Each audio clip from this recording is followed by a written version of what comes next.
Sahabat Veritas yang terkasih dimanapun berada, salam sehat, salam Veritas. Salam Veritas, semangat perubahan, semua untuk Tuhan. Jumpa kembali dalam Renungan Pagi Santa Maria Cirebon, Sabtu 11 September 2021. Sabda hari ini diambil dari Injil Lukas bab 6 ayat 43 sampai dengan 49 dengan tema hidup yang menghasilkan buah. Sebelum renungan hari ini saya akan bercerita tentang seorang wanita, seorang ibu yang berprofesi sebagai pencopet. Ibu sebagai pencopet ini sedang hamil dan kemudian akhirnya melahirkan. Karena tidak punya biaya, akhirnya anak itu dititipkan di klinik. Suatu hari ibu itu ingin menengok anaknya. Ia melihat ke suatu ruangan, begitu banyaknya bayi-bayi yang tidur di sana. Ia sangat bingung, bagaimana bisa menemukan anaknya itu. Akhirnya ada cara. Dia mengeluarkan dompet dari sakunya, kemudian dia tunjukkan ke semua bayi-bayi yang ada di situ. Pada awalnya tidak ada bayi yang mau menerima dompet itu. Tetapi beberapa saat kemudian ada bayi yang mau mengulurkan tangannya untuk mengambil dompetnya. Akhirnya ibu itu pun merasa lega. Dia yakin bahwa ini adalah anak saya. Kisah fiktif hari ini seperti dalam ayat kitab suci dalam Injil Lukas bab 6 ayat 43 yang berbunyi, karena tidak ada pohon yang baik yang menghasilkan buah yang tidak baik, dan juga tidak ada pohon yang tidak baik yang menghasilkan buah yang baik. Sahabat Veritas yang terkasih, jika kita diibaratkan sebuah pohon, sementara buah adalah sikap, perilaku, dan tutur kata kita. Jika pohon itu selalu dirawat, dipupuk, disirami, maka akan menghasilkan buah yang baik, manis, dan pasti disukai banyak orang. Tetapi sebaliknya, jika tidak dirawat dengan baik, maka tidak akan menghasilkan buah ataupun bahkan mati. Kalaupun berbuah, buahnya sedikit, kecil-kecil, dan mungkin juga asam. Jadi pasti banyak orang yang tidak menyukainya. Manusia dituntut untuk merawat dan memperhatikan cara hidupnya. Tuhan telah memberikan firman-Nya sebagai panduan untuk manusia merawat kehidupan.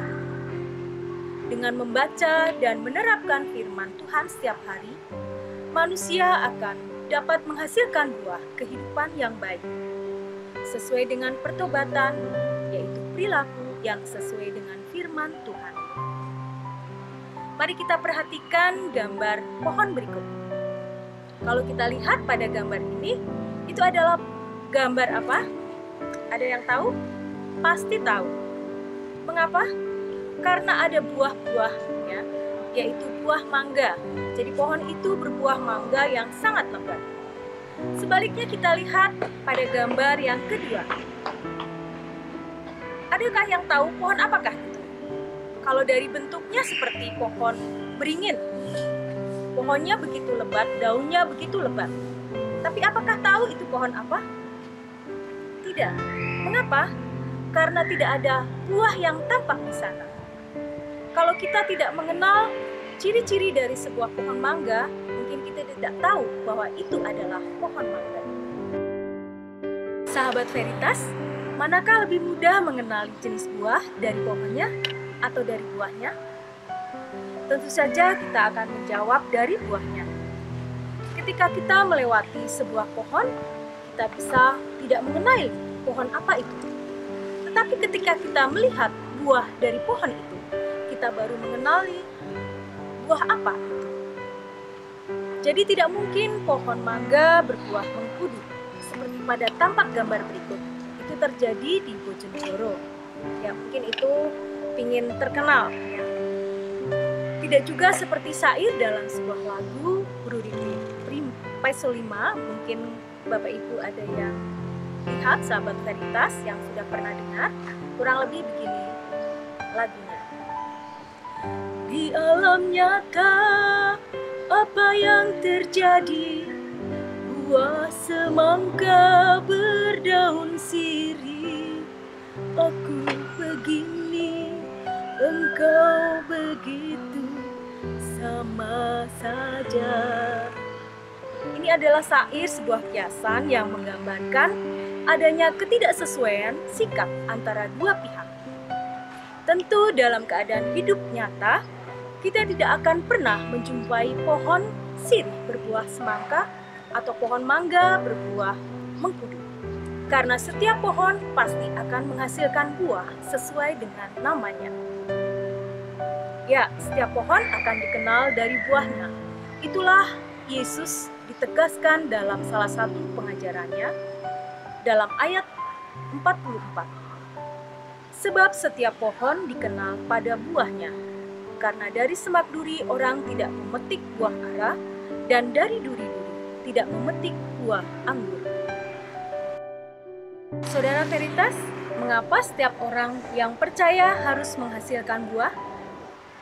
Buah merupakan sesuatu yang alamiah, yang dihasilkan oleh tanaman atau pohon. Adakah kita mendapati buah pada tanaman atau pohon yang mati? Tentu saja tidak. Jadi buah adalah salah satu tanda bahwa di dalam tanaman atau pohon itu ada kehidupan. Selain itu, buah juga sebagai pertanda bahwa tanaman atau pohon mengalami pertumbuhan yang baik.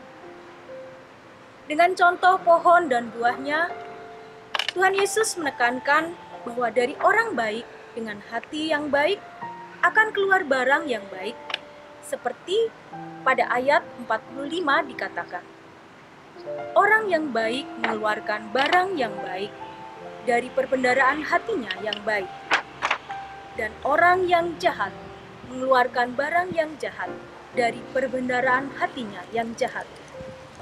Karena yang diucapkan mulutnya meluap dari hatinya. Hal ini memberikan penjelasan lebih lanjut. Apa yang keluar dari mulut itu berasal dari hati. Dengan demikian kita dapat mengenali apakah seseorang mempunyai hati yang baik atau tidak dari perkataan-perkataan yang diucapkannya. Jika diperluas maknanya, makna hati yang baik bukan saja menghasilkan perkataan yang baik, tetapi juga pikiran yang baik, tindakan yang baik, dan segala hal yang baik lainnya. Dari orang yang mempunyai hati yang baik dan pikiran yang positif, akan keluar pujian dan ucapan syukur. Sementara dari hati yang jahat dan pikiran yang negatif, akan selalu melihat kekurangan dan kelemahan dari segala sesuatu, dan dari mulutnya hanya keluar keluh kesah dan ucapan ketidakpuasan. Jadi pada ayat 46-49, Tuhan Yesus mengajarkan bagaimana standar mempunyai hati yang baik yang dapat menghasilkan buah-buah yang baik, yaitu dengan mendengarkan perkataannya dan melakukannya. Karena jika orang melakukan perkataan Tuhan Yesus, maka ia seperti rumah yang didirikan dengan dasar batu yang digali dalam-dalam, sehingga kokoh dan tidak akan goyah oleh air bah dan banjir. Sahabat Veritas, marilah kita senantiasa memperhatikan cara hidup kita agar dapat menghasilkan perilaku yang sesuai dengan pengajaran Tuhan Yesus. Karena sejak awal Tuhan telah menciptakan kita secitra dengannya, baik adanya. Maka sudah menjadi sebuah keharusan bahwa hidup kita pun dituntut untuk menghasilkan buah yang baik. Perbuatan adalah buah dari sikap hati. Sikap hati adalah buah dari relasi kita dengan Tuhan. Charles Reid berkata, "Taburlah tindakan, maka kamu akan menuai kebiasaan. Taburlah kebiasaan, maka kamu akan menuai karakter. Taburlah karakter, maka kamu akan menuai nasib keberuntunganmu." Semua perumpamaan itu menunjukkan buah dihasilkan tidak dalam waktu sekejap, tetapi melalui proses panjang yang kadang melelahkan dan menyakitkan. Apa yang kita tanam, itulah yang akan kita tuai. Dalam perumpamaan yang lain juga ditunjukkan hal yang sama. Bangunan yang kokoh mesti dilandasi pada fondasi yang kokoh. Kalau tidak, bangunan mudah goyah terombang-ambing, bahkan terancam runtuh berantakan. Hidup kita juga mesti dibangun atas dasar sabda Tuhan. Tak hanya menjadi pendengar yang baik, tetapi juga pelaksana yang tekun atas sabda Tuhan. Marilah kita berdoa. Dalam nama Bapa, Putra, dan Roh Kudus. Amin. Tuhan Yesus yang Maha Baik, kami bersyukur atas rahmat kehidupan yang Kau berikan kepada kami. Bantulah kami agar melalui sabdamu kami menjadi manusia yang menghasilkan buah yang baik. Semoga apa yang kami pikirkan, yang kami ucapkan, yang kami lakukan dalam kehidupan kami seturut dengan sabdamu. Kami mohon, bantulah kami untuk bisa melaksanakannya dalam kehidupan konkret kami sehari-hari. Santa Maria dan Santo Dominikus, doakanlah kami. Dalam nama Bapa, Putra, dan Roh Kudus. Amin. Salam Veritas, semangat perubahan, semua untuk Tuhan.